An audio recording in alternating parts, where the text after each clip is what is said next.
Sure. Okay. Good morning, all present over here. I am Rajesh Rajan, member of GIT family. I am associated with Computer Science Department. Firstly, I want to welcome you all, audience present over here. Today's Power Webinar, Career Roadmap for AI and Data Science. An AI engineer with the help of machine learning techniques such as neural network helps build model to wrap up AI-based applications. Some of the AI-based applications created by these engineers include language translation, visual identification, and contextual advertising based on sentimental analysis. And the data and scientists, on the other hand, use technologies like big data analytics, cloud computing, and machine learning to analyze data sets, extract valuable insights for future predictions. So simply said, data science cannot do without AI. So both are integrated with each other. By not taking so much time, I would like to invite our principal sir, Dr. IC Sharma, to say few words regarding this webinar. Thank you, Please welcome, Rajesh sir. ji. Thank you, Rajesh ji, for giving me the opportunity to say few words on this webinar, Career Roadmap for AI and Data Science. I heartily welcome Mr. Ashish Jain, data scientist from Infosys, HOD Sahir Singh Shekhawat ji, and other my faculty members and dear students. First of all, I give my sincere thanks to Ashish ji to give valuable time for our students. My dear students, today in the present scenario, all things are centrally oriented with the machine learning and data science. If the students from the computer science branch, then this type of learning is very much important for all. So AI is the tool that help data science get results and the solution for specific problems. However, machine learning is what helps in achieving that goal. A real life example for this is Google search engine. I think all these things are very important in the machine learning and data science. By this goal, the student will gain cross-disciplinary skills across fields such as statistics, computer science, machine learning and logic, data scientist, and may have career most opportunities with exceptional prospective fields. I think there are the bright future behind the machine learning and data science, AI data science, and a students or a faculty member can be joined as a artificial intelligence specialist, machine learning engineers, data science specialist, machine learning researchers also, machine learning specialists also. So thank you, Rajesh ji, once again for giving me the opportunity to join this wonderful webinar. And again, I give my sincere thanks to Ashish Jain ji, to the speaker for today's webinar. Thank you very much. Thank you so much, sir, for saying your words. Now I would like to share introduction of our speaker, Mr. Ashish Jain. Mr. Ashish Jain is passionate programmer, reader, and blogger. He is a data science polyglot with knowledge of Python, Java, SQL, PL/SQL, JavaScript, among others. I have worked on project. He have worked on project for the open source community and the internet, and doing the projects with social aspects, understanding technologies not as the end but as a mean to an end. Worked on a product called Infosys Transaction Reconciliation System that used fuzzy matching to reconcile two documents over a Spark cluster and develop machine learning models for problems related to telecom domain to solve problems like dynamic threshold setting for network traffic, calls drop, data usage, and SMS traffic. Welcome, sir. Over to you, sir. Thank you, Rajesh ji. Am I audible? Yes, sir, you are audible. Okay, so we'll begin this session. The way we understand. Excuse me, sir. Can you turn on your camera also? Okay, 1 second. Is this better? It's better, sir. It's better. Thank you, sir. Okay. So, if you The topic for today is career roadmap for artificial intelligence and data science.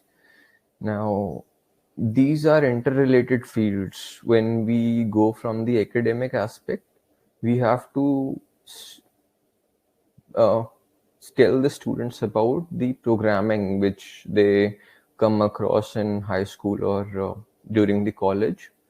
And along with that, we need to familiarize our students with the concepts of statistics and the mathematics, which forms the foundation and base for any person who wants to get into the field of data science or artificial intelligence.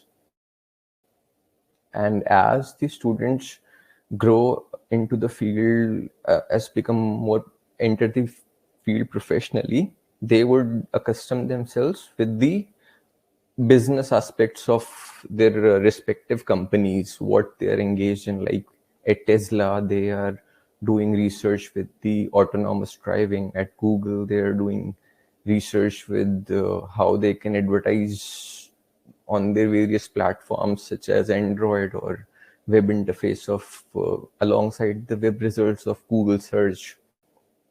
And once the students know these aspects such as programming and mathematics, and they understand business of their respective companies, after that what happens, they can use all of this knowledge to help their business develop solutions in the direction of automation, such as these days what has there has been a rapid development in the field of chatbots and natural language processing, where companies are leveraging the use of natural language processing to build chatbots and replace their human counterparts. Now, such chatbots can work as visual virtual assistants, scheduling meetings and virtual assistants, and or for any purpose such as general form filling or analyzing, communicating with the user for resolving their queries such as FAQs or other queries related to the client business. Now I take you through the slides. This is the data science Venn diagram. Over here you see that there are three fields: computer science, statistics, and business expertise that we spoke earlier. Now, when you combine business expertise with computer science, you get traditional software, which is that if you were familiar with. Excuse me, sir. Yeah, Please put the slides on full screen mode, please. okay.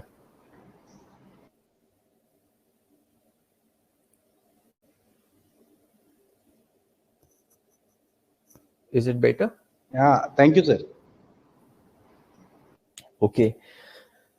Now, this is the classic data science skills Venn diagram, where we see that there are three fields that, such as computer science, statistics, and business expertise.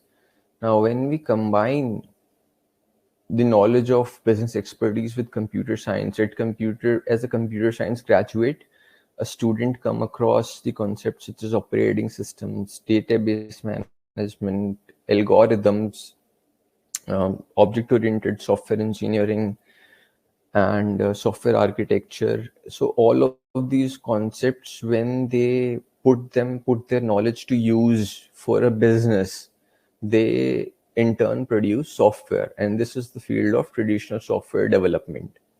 Now, when we speak of statistics and business expertise, what we see is that in statistics we learn things such as the descriptive statistics and inferential statistics, like where would we be in the next 5 years, where would we be, what is going to be upcoming trend based on the sales we have had in the past quarter, or how can we maximize our profits and how can we reduce our losses, where can we optimize, how can we optimize our usage of funds, and which is the upcoming, what is trending and what is not trending.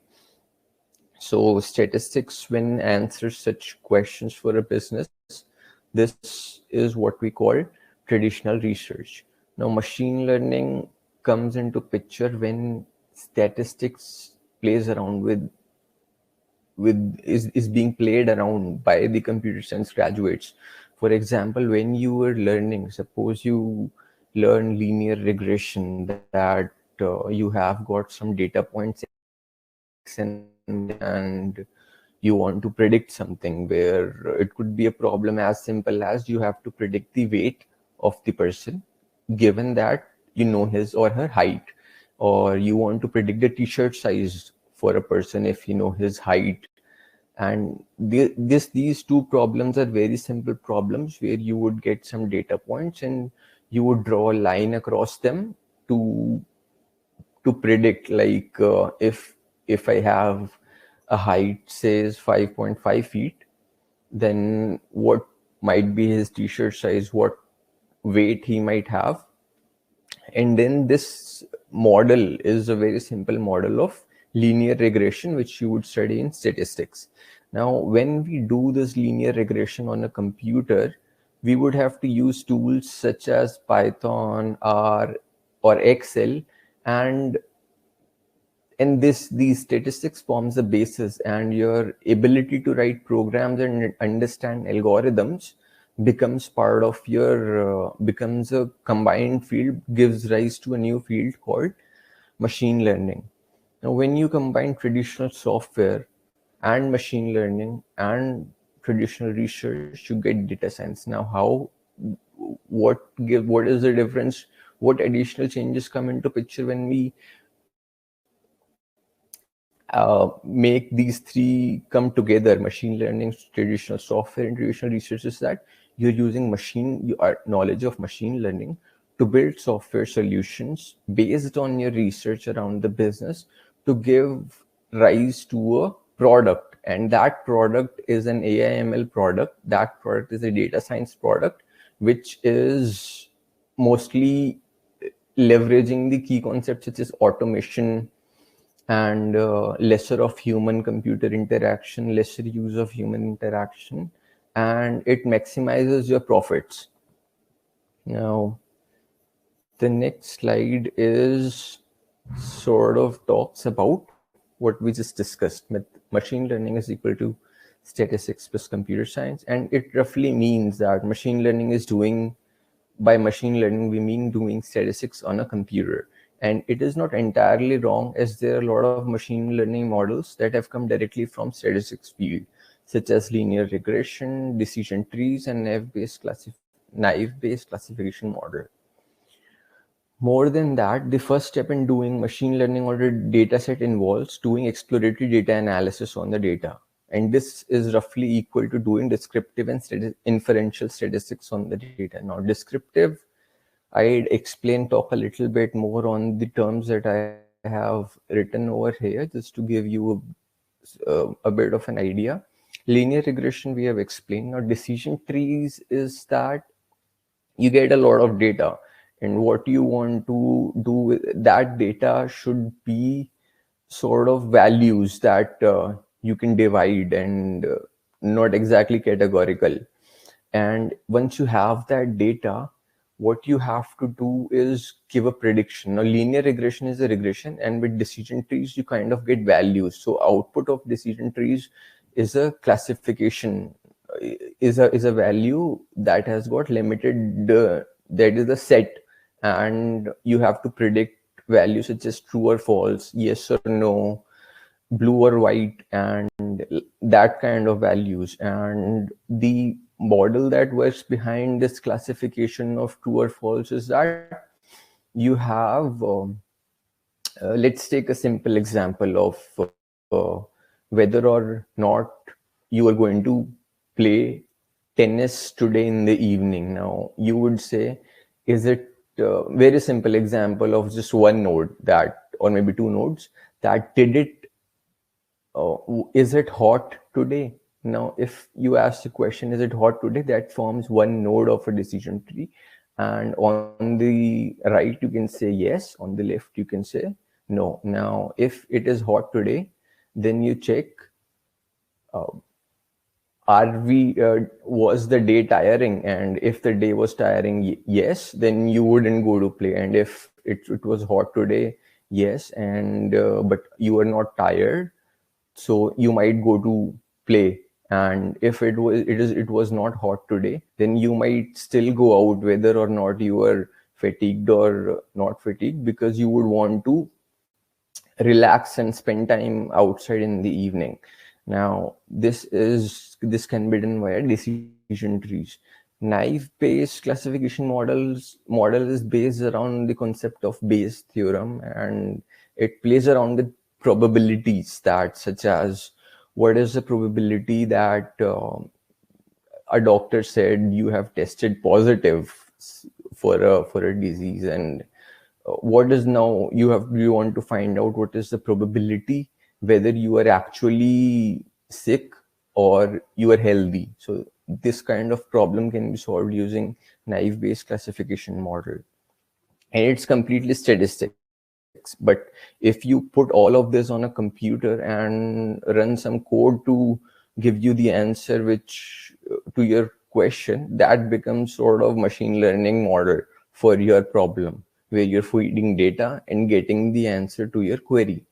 Now, with machine learning, before we get into the step of linear regression or building decision trees or naive Bayes or SVM or random forest, what happens is that with the data, you need to explain the data to yourself and to your client or to your manager. And for that, you need descriptive statistics like explain the mean, median, mode, min, max for your data, explain if there is correlation between any of the fields, explain if the data is skewed or what kind of curve the data has. Is it a straight line? Is it like a parabola or any other curve? So all of this comes into descriptive statistics.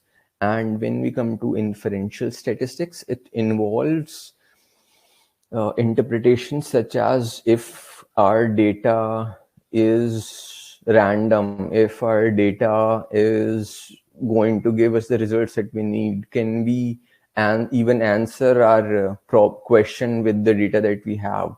Is our data good, or is our data perfect for answering the kind of questions we are looking answers for?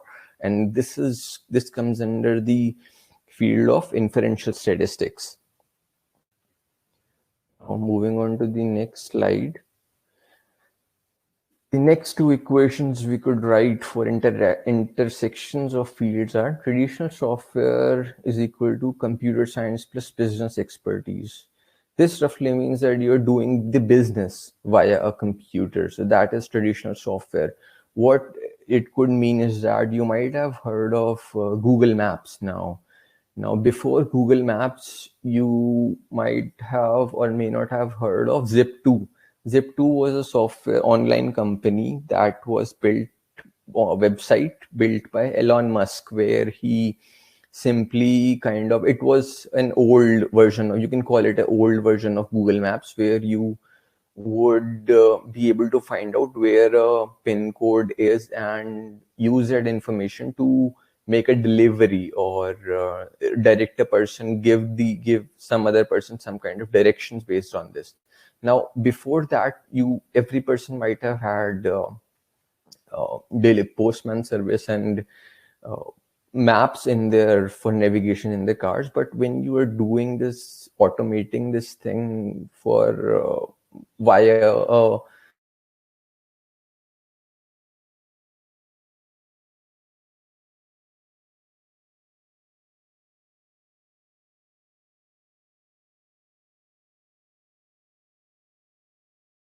letting them know who's busy, who's not, and asking for delivery. This kinds of, you're putting your business onto making it online, or making it a bit of an automation, and organize it on a computer. And this is part of building traditional software. Now, traditional research is equal to statistics plus business expertise. We understood this. We have understood.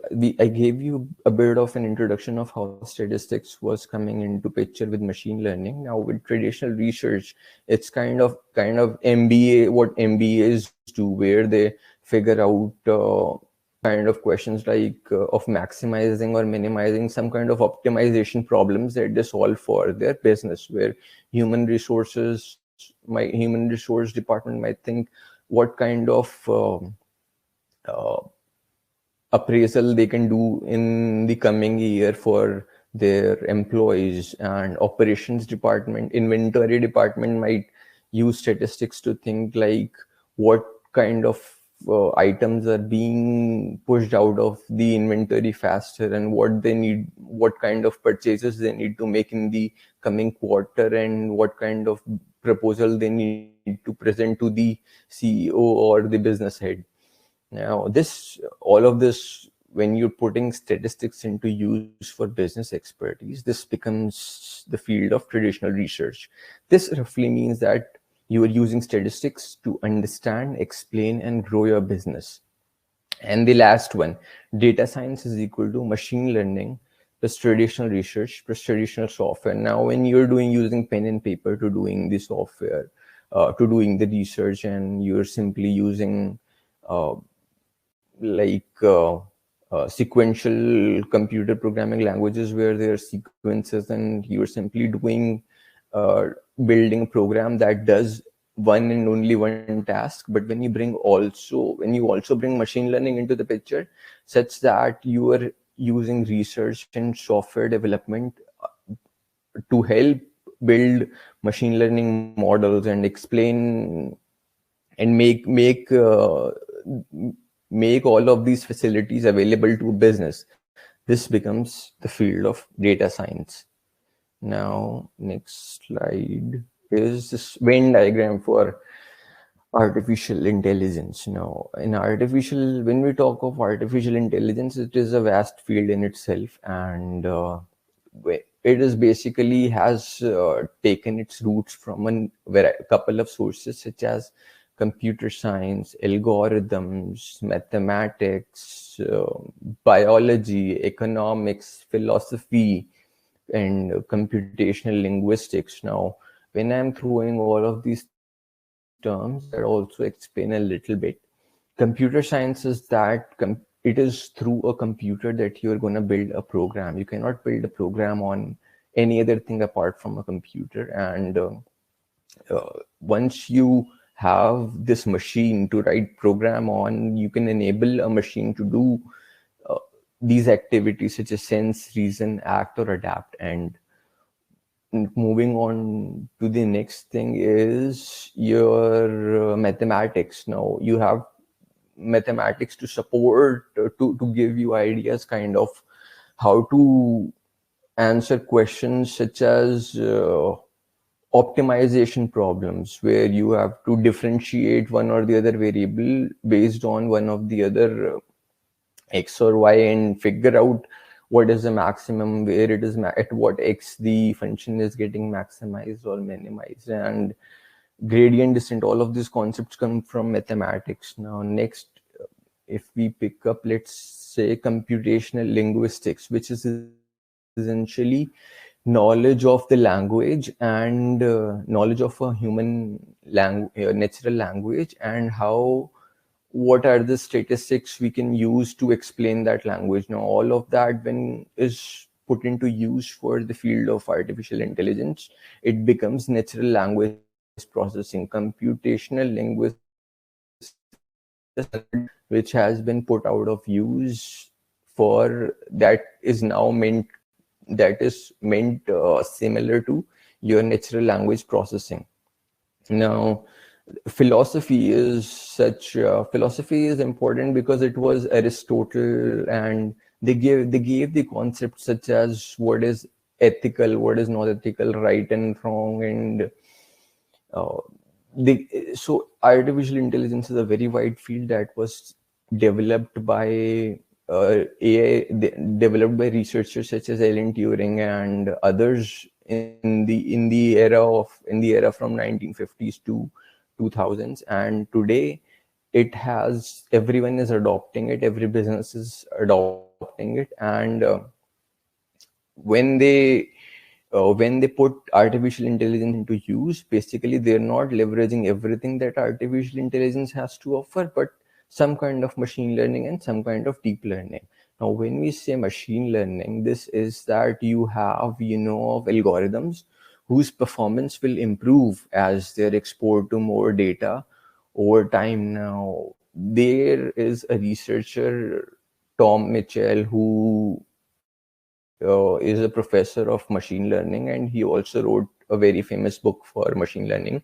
He gave the definition of machine learning as that if you are given a task T and you know its performance, and you use the alphabet notation for its performance as P, and you say that the amount of experience that your computer program has is E, then as you increase the experience of the computer program E at the task T, the performance would also improve. Now, this is a formal definition that not exactly formal, but coming from an academic background. But over here, for the sake of simplicity, it simply says algorithms whose performance improve as they're exposed to more data over time. Now, how does data gets generated? The data gets generated when you gain more and more experience, and you are recording your performance. You're taking metrics about what is happening, what you miss, what you catch, and what comes around. Now, there is this third field called deep learning, which is a subset of machine learning. Machine learning was a subset of artificial intelligence, and subset of machine learning, deep learning, is that you employ multi-layered neural networks to learn from vast amounts of data. Now, and when you say deep learning, we should add over here that the application of deep learning is basically with respect to certain activities such as computer vision or natural language processing. Mainly these two are what we have been doing very often in our professional field, and what companies are doing these days. Now, we'll move on to the next slide. Definitions from the previous slide, we read them already. I just read them again for you. Artificial intelligence is the program that can sense, reason, act, and adapt. Machine learning is algorithms whose performance improve as they are exposed to more data over time. Deep learning, subset of machine learning in which multi-layered neural networks learn from vast amounts of data. Now, these definitions are not very different from what experts think of these fields. I have given you the Tom Mitchell definition of machine learning. Now, here are some interesting definitions of artificial intelligence that have been given from the time of, it says 1985. Bellman gave some definition in 1978. Dermot gave in 1985, Winston 1992, Rich and Knight 1991, and Poole 1998. Now, thinking humanly. This category of artificial intelligence applications come into the field where we are trying to make computers think in full and literal sense. Well, what we are trying to do is that artificial intelligence, what does it mean? Can a machine think? Now, when a machine thinks, does it think humanly? Does it make the same mistakes that we make? Can we can it even think? Now, machines think differently as human beings think. Machines think differently, albeit for limited number of reasons and for solving limited number of problems. But when we say, do they think humanly, this definition was given by Bellman and Hogland. Now, the definition that Bellman gave is that the automation of activities that we associate with human thinking. And he mentions these activities such as decision making, problem solving, learning. Now all of these is what we usually do in our day-to-day lives. We think, we decide where to go, and we right now, even at this moment, we are learning. So if a machine is listening to our webinar and is able to learn from it, that machine would be called artificially intelligent.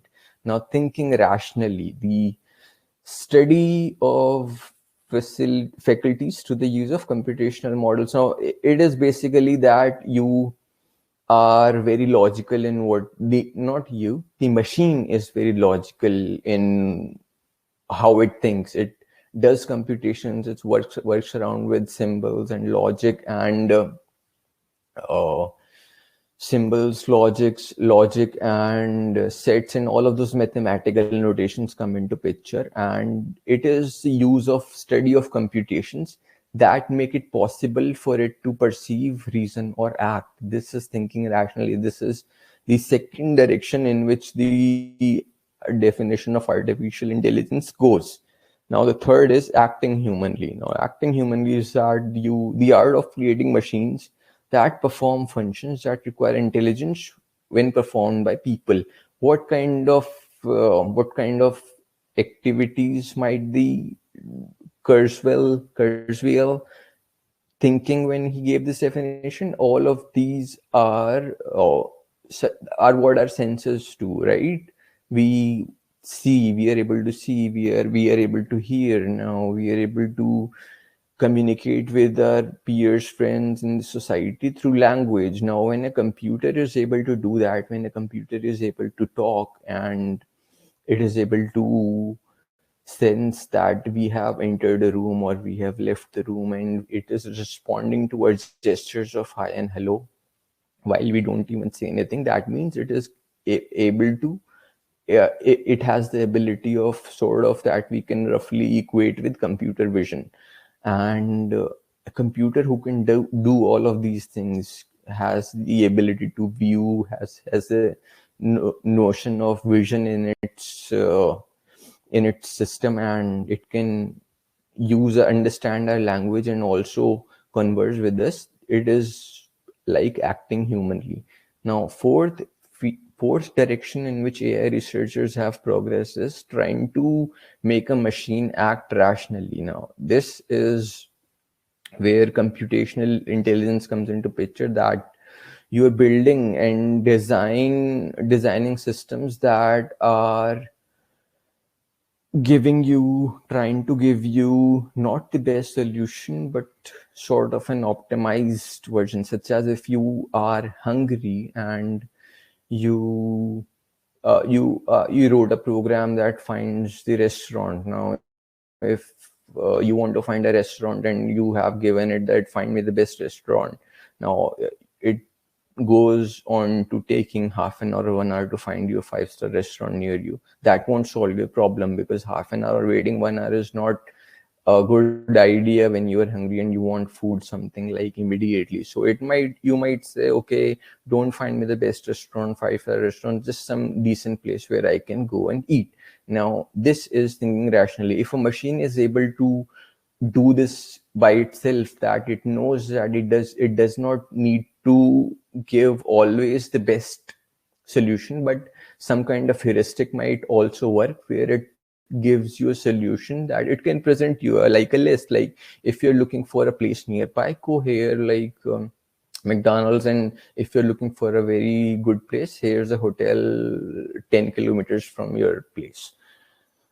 And these were the four directions for the definitions of artificial intelligence. Now we'll move on to the next slide. Data science dream job breakdown by roles. So there are students in this study was done in United States, and there are students who were studying data science, and they were asked to fill a form for what their dream job might be. Now, a whopping 45% of the students mark data scientist as their dream job. Next comes 10.5% for data analyst, 7.5. So almost uh, 1 hour, every second person is like trying to get into the field, trying to get the job role of data scientist, and 1 in every 10 person is trying to be a data analyst. Then further below down, that is 7.5% for machine learning engineer, 6.5 for data engineer, and there are 2 and 0.9, and then 24 are other dream job roles. So the competition to get into the field, to get the role of data scientist is huge. It's like the person who is sitting on your left might be the one who wants to be the next data scientist. And so how do we differentiate between data scientist, data analyst, ML engineer, and data engineer? Now, it is based on uh, the way to differentiate between these four is through what they do. Now, a data scientist has to do with the mostly play around with the data to make sense out of it, how to do statistics on it, visualization, what kind of graphics, what kind of images I can show, what kind of representation, what kind of visualization represents the data in the best way. Then there is modeling, the kind of models we discussed in the ML as part of this slide: linear regression, decision trees, and naive Bayes classification. If you basically a data scientist needs to know these three algorithms. And when we are a data scientist also needs to do the storytelling, since a data scientist is usually reporting to the business head or unit head or CEO. He needs to be able to tell a story. What story does this data tell? If it's just data for you and the data for the person to whom you're reporting, that simply makes your job redundant, because the CEO does not get a story out of the data he is giving to a data scientist. He does not need a data scientist if there is no story. So as a data scientist, you need to be able to tell a story. If you are given some kind of an annual report, you need, as a data scientist, you need to able to produce a report out of it, like what can be done in the coming quarter, what can be done in the following year. Now, data engineer is on the other side of data scientist, where he helps data scientists with the infrastructure. Data scientist and data engineer relate with each other on the basis of programming, math, and statistics. Now, data engineer, if knows what the data scientist is going to be doing with respect to programming and statistics, he can help the data scientist with the architecture and the database administration, data storage. How can we store the storage? Would it be better if we do it on a local machine, or would it be better if we put the data on the cloud? Now, system implementation also is part of what data engineer would do, where he enables, or he or she enables the data scientist to do his or her job. And data analyst is the middle, lies in the middle, where data scientists and data engineers overlap. And data analyst field is where you know statistics, math, and programming. And if you are more, math is common between data analyst and machine learning engineer, but if you know statistics more than programming, you're more of a data analyst. But if you are more of a programmer and less of a statistician, then you are more of a machine learning engineer. Now, the next slide is this. Okay, this I read it out for you. This is kind of a story for that will go along with this Venn diagram. Data scientist. A data scientist is just like I explained to you. A data scientist is responsible for pulling insights from data. It is the data scientist's job to pull data, create models, create data products, and tell a story. A data scientist should typically have interactions with customers and or executives such as CEOs or CXOs. Now, data scientists should love scrubbing a dataset for more and more understanding in order to make for what to say and what could be the next headline in tomorrow's report.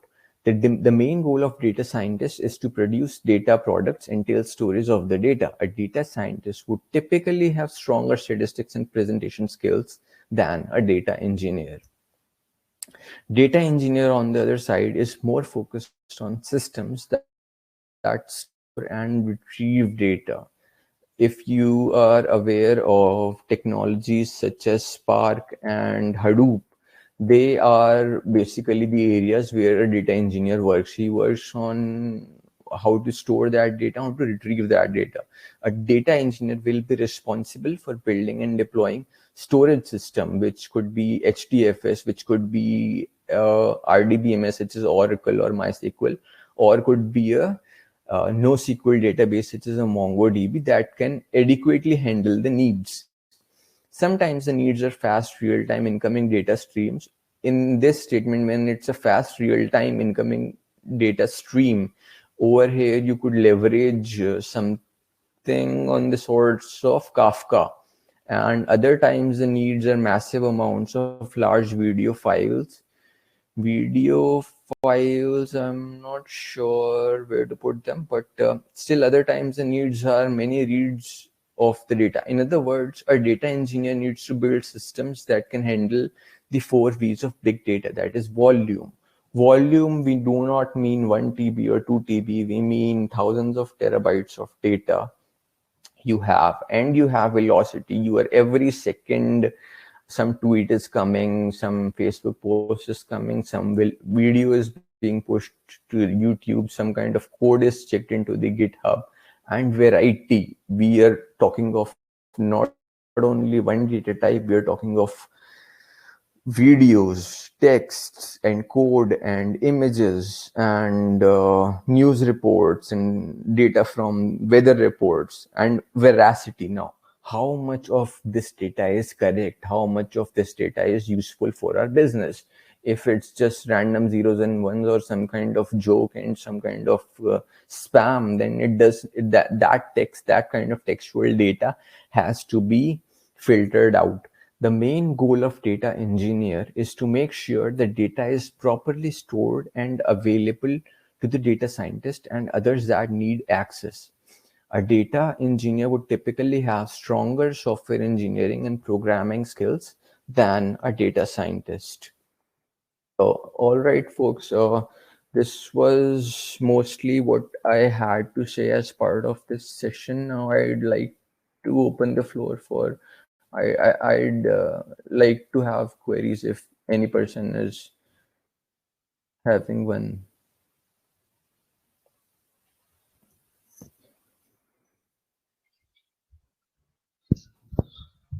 Thank you so much, sir. Thank you for speaking to students about this AI and data science topic. The students who attend this webinar really enjoyed your presentation for the related to AI and data science. We appreciate your making time in your busy schedule to speak to our students of GIT. Thank you so much again, sir. Thank you. May I make one request? Yes, sir. Please, sir. Is this recording available Yes, to sir. Is everyone? Like, recording available, sir?